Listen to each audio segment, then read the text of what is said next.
அனைவருக்கும் வெற்றி தமிழ் பயிற்சி அகாடமியின் சார்பாக இனிய வணக்கம். இந்த ஷார்ட்ஸில் நம்ம 10th சோசியலில் இருக்கக்கூடிய 3 மிக முக்கியமான வினாக்கள் பார்க்க போகிறோம். ஸோ நம்ம பார்க்கக்கூடிய பகுதி இந்த பகுதி தான். அதாவது ஐஎன்சியோட முதல் கூட்டம், 2வது கூட்டம், 3வது கூட்டம் இது எங்கே நடைபெற்றுச்சு, அதில் எத்தனை பேர் கலந்துக்கிட்டாங்க, அதில் எத்தனை பேர் சென்னையை சேர்ந்தவர்கள்.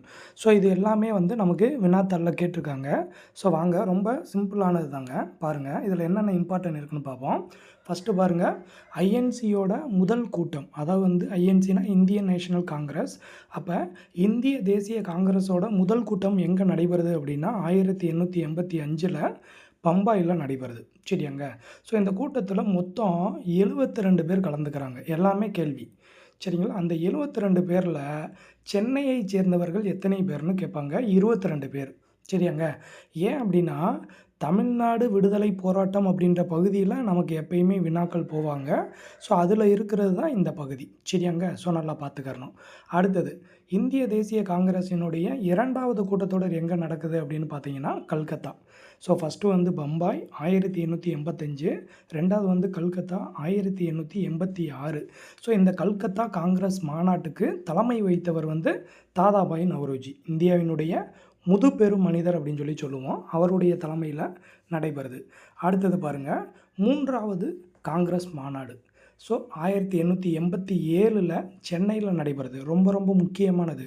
ஏன்னா சென்னையில் முதலாக ஐஎன்சி மாநாடு எப்போது நடைபெற்றது, யாருடைய தலைமையில் நடைபெற்றதுன்னு கேட்பாங்க.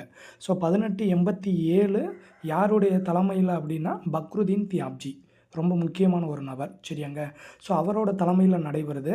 ஸோ சென்னையில் எங்கே சார் நடைபெறுது அப்படின்னு பார்த்தீங்க அப்படின்னா, இன்றைக்கி நம்ம 1000 விளக்கு அப்படின்னு சொல்கிறோம்.